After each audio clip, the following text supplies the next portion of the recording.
आज दुनिया के अंदर जो कोविड के सिलसिले में हिंदुस्तान के अंदर जिस तरह से कोविड-19 को हैंडल किया जा रहा है, अगर हम लोग पूरी दुनिया के मुल्कों को कंपेयर करेंगे तो ये मुल्क में जो हिस्सा हैंडल करना था, जैसा इसको रुकने के लिए जो एहतमाम करना था वो उसको नहीं कर रहे हैं। इसके ज़िम्मेदार मैं खुल्ला कहता हूँ कि ये हिंदुस्तान की गवर्नमेंट ऑफ इंडिया ही है, क्योंकि गवर्नमेंट ऑफ इंडिया को ये पता था कि पहले वेव कोविड-19 आने के बाद दूसरा वेव आएगा। हालांकि बहुत सारे डॉक्टरों ने भी मशवरा दिया था कि दूसरा वेव आने वाला है, इस दूसरा वेव के लिए, दूसरा कोविड-19 वेव के लिए आप तैयारी करें।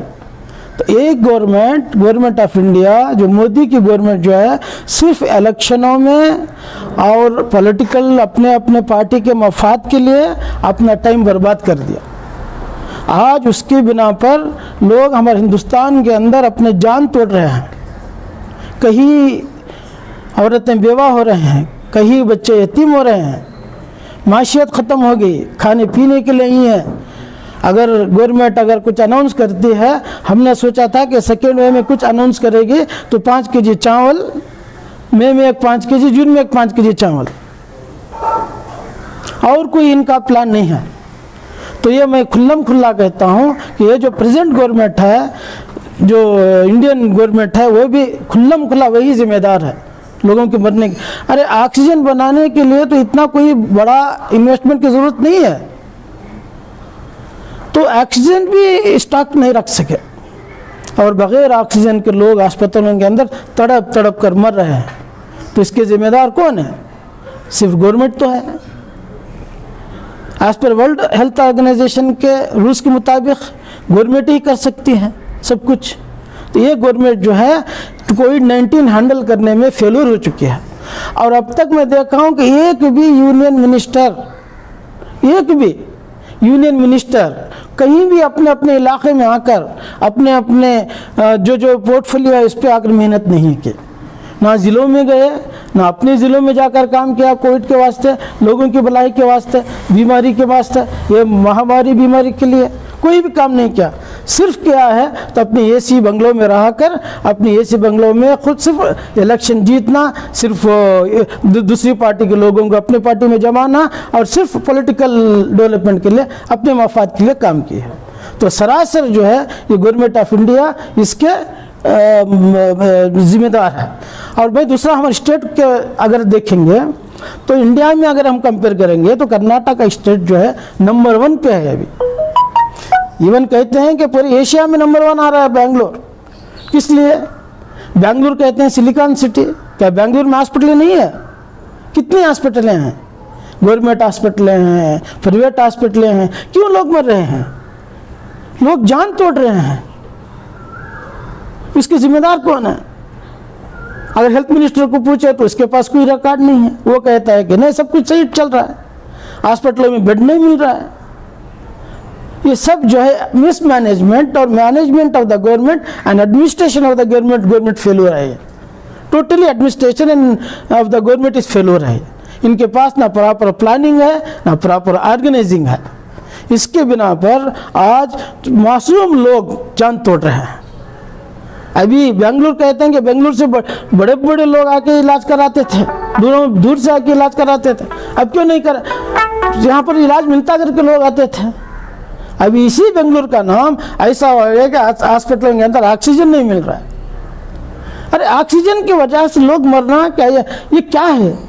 वबा, इतनी बड़ा वबा दूसरे वे में आ रही करके पता रखने के बावजूद भी एक ऑक्सीजन अगर ये गवर्नमेंट अरेंज नहीं करती है तो ये इस गवर्नमेंट को चाहिए कि इस्तीफा दे। इसको चाहिए कि वो लोग पहले से प्लानिंग करें। प्राइवेट हॉस्पिटलों के लिए कितने बेड चाहिए, गवर्नमेंट हॉस्पिटल में ऑक्सीजन। अरे चामराजनगर में ऑक्सीजन ना रहने के बावजूद 35 लोग मर गए, 35 लोग जान तोड़ दे। और मिनिस्टर को कहे तो वो कहते हैं कि 3 आदमी इसके लिए मिले, 3 आदमी और दूसरी रीजन से मिले। तो ये सब जो है ये मिसमैनेजमेंट कर रहे हैं और इनके पास कोई प्लानिंग नहीं है।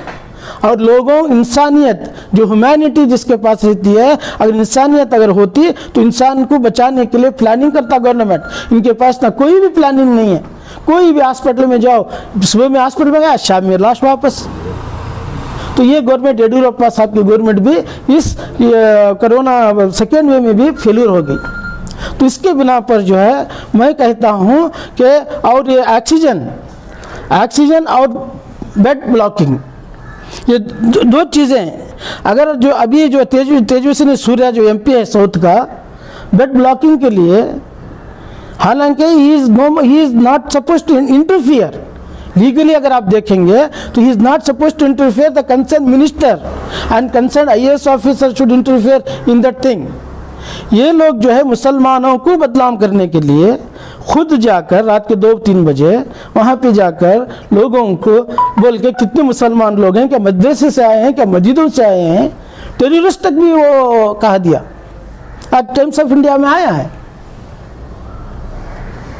तो हम इंडियन यूनियन मुस्लिम लीग से जो है, जो इसका जो मुसलमानों को बदनाम करने का जो किरदार जो उन्होंने अपनाया, तो उसके लिए हम लोग मजम्मत करते हैं। हम सब लोग मिलकर मजम्मत करते हैं। और बेकार से हमारे एजेंट कमिश्नर सरफराज खान को भी बदनाम किया इसमें, हालांकि इसमें वो कनेक्शन ही नहीं है। तो इसीलिए आज ये गवर्नमेंट सरासर फेल हो चुकी है। बेड भी, ये बेड ब्लॉकिंग का जो है हेल्थ मिनिस्टर किस में जाता है। तो ये कॉन्ट्रैक्ट जो लेबर हमारे 17 मुसलमानों के नाम से ये दर्ज करके उनके ऊपर केस डाल के जो लेके वो कॉन्ट्रैक्ट लेबर हैं, कॉन्ट्रैक्ट वर्कर्स हैं। हम भी प्लानिंग कर रहे हैं कि इंशाल्लाह हम उस तेजस्वी सूर्या के ऊपर हम लोग डिफेमेशन केस डालेंगे, इसके ऊपर केस दर्ज करेंगे, लीगल फाइट करेंगे, क्योंकि उसका इरादा जो है इस रमज़ान के महीने के अंदर मुसलमानों को बदनाम करना। और गवर्नमेंट ये कोविड हैंडल करने में फेलियर हो चुके हैं, लोगों के अटेंशन को डाइवर्ट करने के लिए, क्योंकि ये लोग अपने ऊपर जिम्मेदारी नहीं लेना चाहते थे कि हमारी फेलियर है।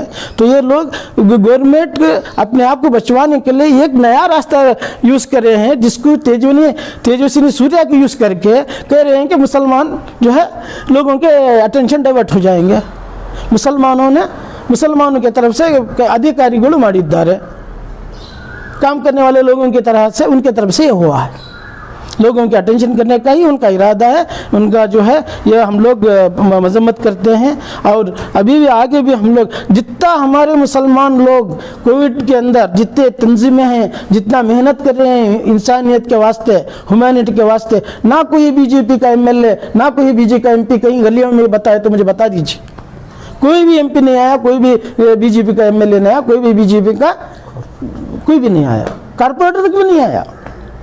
सिर्फ हमारे मुसलमान लोग, अल्लाह जज़ाए खैर दे हमारे भाइयों को, मुसलमान जो तंजीमें हैं इतनी मेहनत कर गैर कौमों के जनाजे गैर कौम के लेके जाके उनके भी इसको जो है बॉडी को दफना रहे हैं, जला रहे हैं।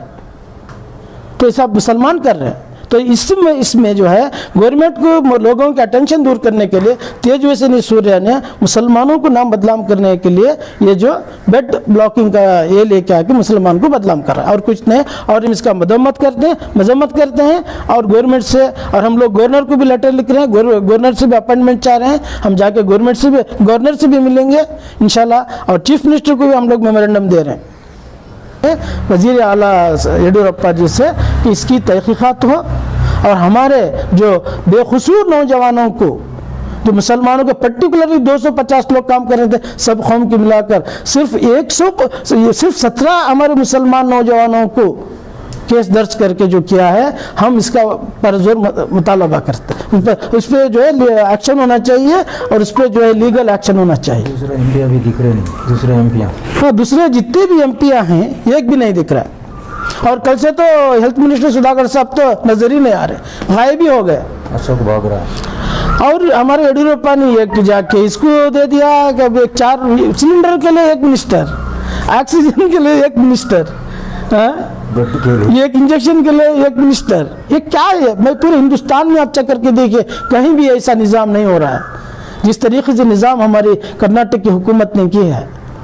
तो इसलिए हम बार बार परजोर मुतालबा करते हैं येडियुरप्पा जी से कि इस जो तेजस्वी सूर्या ने हमारे 17 बच्चों को 17 लोगों को कॉन्ट्रैक्ट बेसिस पे जो केस बुक किया है, उनको बदनाम किया है, हम लोग उनके ऊपर केस लड़ेंगे, केस डालेंगे और येडियुरप्पा भी सामने आकर इसका तहकीक करे और उसका खुलासा करे।